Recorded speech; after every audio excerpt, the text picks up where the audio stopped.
Today in sustainable living, reducing waste and recycling are great ways to live a little greener, and we can also do a little recycling in our own backyard with composting. Here to tell us more about it is Chuck Carberry, environmental consultant. Thanks so much for being here, Chuck.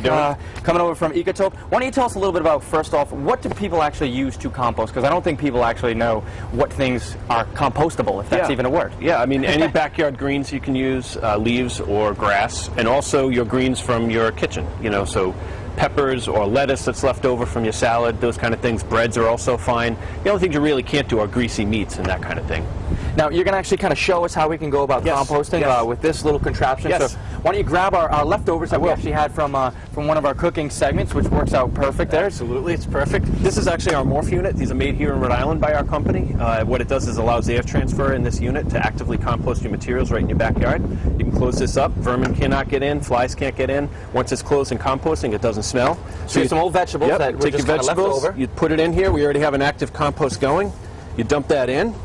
And then with our kit, when we sell the morph composter, it comes with an inoculant, which is here, which basically gets bacteria going. So that kind of gets everything going in there? Put that in like that. Okay.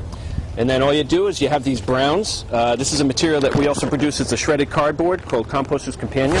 And this creates what they call a browns, which is a mealy material that actually fills in. So when it breaks down, you can use it in your garden. And all that is wood fiber. So this can actually go back in the garden, even with the cardboard and everything in there. Absolutely. It's just wood fiber. It's wood pulp. And then this little tool just goes in the bottom and just stirs the bottom from the top. And that's all you would need to do, just like that. So you don't even have to get your hands dirty. Don't even need to get your hands dirty. You take the top, put it back on, get your air transfer. Within about 30 days, you'd have beautiful fertilizer for your garden. Now, for the people at home that want to, live a little greener and maybe start composting, if the entire state of Rhode Island decided to start kind of doing their own composting, how much of a difference would that really make? It would make a huge difference. First of all, for businesses, you can divert it from the landfill and from your tipping fees. We're working with Chez Pascal right now. They're saving about $60 a week from tipping fees.